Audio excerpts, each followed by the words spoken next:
One question that I get asked a lot during my consultation sessions is that can you stay in your high tax home country, let's say Canada, UK, Australia, or anywhere in Europe, and then set up a company in Dubai where you send all your revenues and accumulate profits in that company while continuing to stay in your high tax country?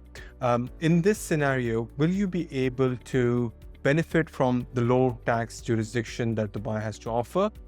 We have a 0% corporate tax and a 9% corporate tax, depending on which revenue level your company is.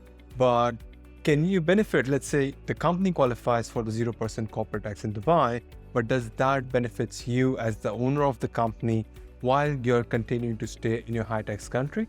And I'm going to provide you an answer in this video today.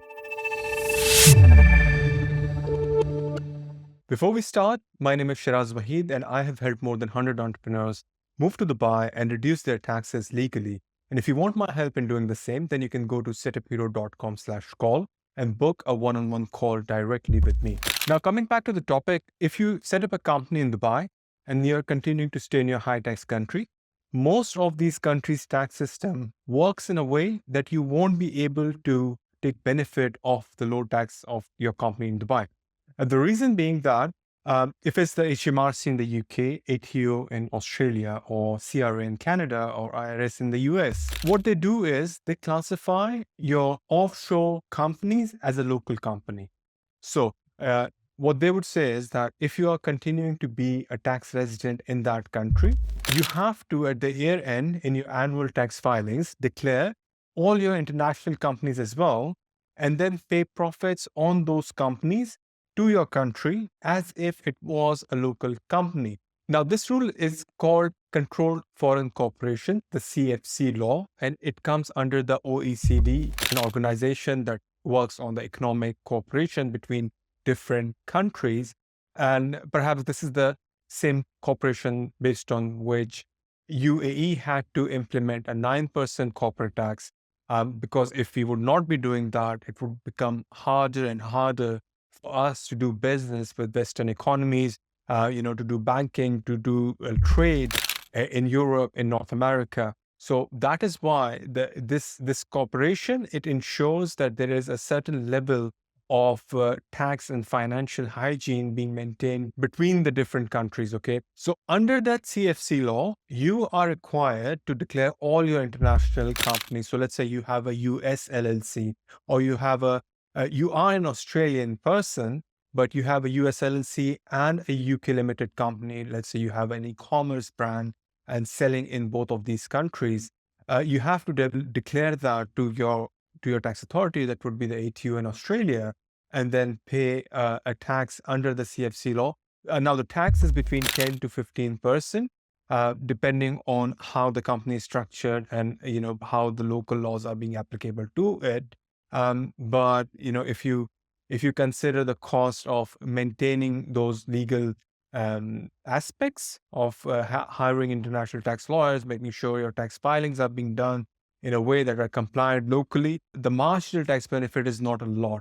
That's one thing. And then secondly, I get asked that, Chiraz, what if I create a Dubai company and I start um, accumulating my revenues in that company, but I do not declare that to my home country tax authority?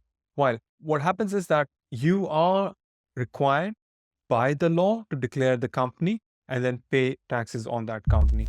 So if you are not doing that, that goes under the tax evasion and the criminal law side of things, because yeah, until your tax authority does not know, yeah, it's going fine. It's a 3 years, 4 years, it goes fine. But if there is an investigation, it does comes out that you have a UAE company that you're not paying taxes on, there are criminal penalties for that.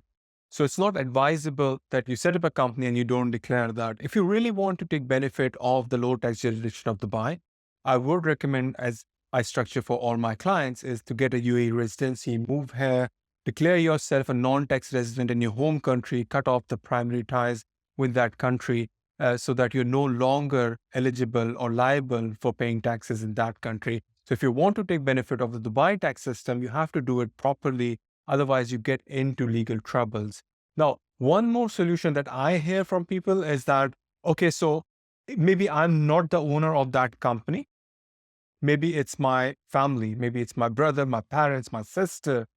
What will happen in that case? Well, this is also a risky strategy because it comes under the same premises that you are structuring in a way to avoid tax, or not really avoid, it comes under tax evasion. So another argument that comes across is that what if I don't take any profits or salary or income from that company? So the cash just gets accumulated in that company, but you're not taking out anything. And then you might think that, okay, if I'm not taking any financial income from this company, I don't have to declare anything. Well, the thing is that most of the Western high tax countries, what they will do is they will put a tax on deemed profits. So they will ask you to provide a financial statements for the company for that year, for the tax year that you are filing for. And then they will see how much profit they've made. And as per the CFC laws, they will implement a tax on that. And then you have to pay that tax. Well, in certain very limited Eastern European countries that I've worked with, there was a client where he was able to contest based on the profits, but it's not a very common practice in at least the Western high tax countries, that the income is only taxed if you have cashed out in terms of the dividends or salary. So it has a limited scope and it might not be applicable in the high tax countries that we are dealing with. Now, there is one way where you can continue to stay in your high tax country, own a business in Dubai, and not pay taxes on the deemed profits of that company. That's like one of the legal ways that I've found that does not break any law and you can still benefit from. What happens is that if you have a business partner and that business partner moves to Dubai and runs and operates the company from Dubai, and he's a majority shareholder in that company. So let's say like 50 or more than 60% is the shareholding of that partner, while you have a 30 to 40% shareholding in that company. Now, if you are a silent investor or an advisor on the board of the company, and you have some shares and you're not the majority shareholder, the majority shareholder is your partner, then you are liable to pay taxes on the dividend income or the capital gains tax from the sale of those shares. But you have to be careful that the relationship between you and your partner is genuine. So it cannot be, an employee of your company that just happens to relocate to Dubai and just happens to be a majority shareholder of that company. And in the back end, you are the actual ultimate beneficiary owner of that company. So it has to be a real partnership. The percentage shareholding has to be a real shareholding percentage. The local partner in Dubai has to be a majority partner, majority beneficial owner of that company. And then you become an investor in that company. You hold the shares, you get the dividends, and you benefit from the sale of those shares. Now, what you can do is, let's say if it's a company that's been building over the period of 2, 3, 4 years, you can continue to stay in your high tax country for the first 3 years.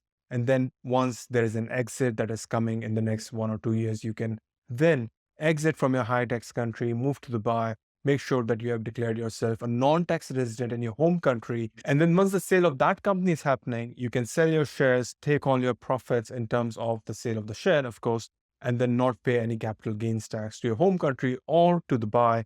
But as I said, like it's a strategy that's very applicable to very limited number of scenarios that even for the clients that I deal with, most of them, they have to relocate outside their home country, potentially to Dubai, and then declare themselves non-tax resident right away in their home countries. That's the route that we see most of the investors take. Now, if you want my help in moving to Dubai and setting up your business, your residency, and your banking here in the UAE, and help you declare your non-tax residency in your home country, you can book a one-on-one call with me at setuphero.com/call, and we can get you started. And if you want to learn more about the tax freedom blueprint that most of my clients have implemented to reduce their taxes, you can join our school community. The link would be in the description below. That's it for today, and I will see you in the next video.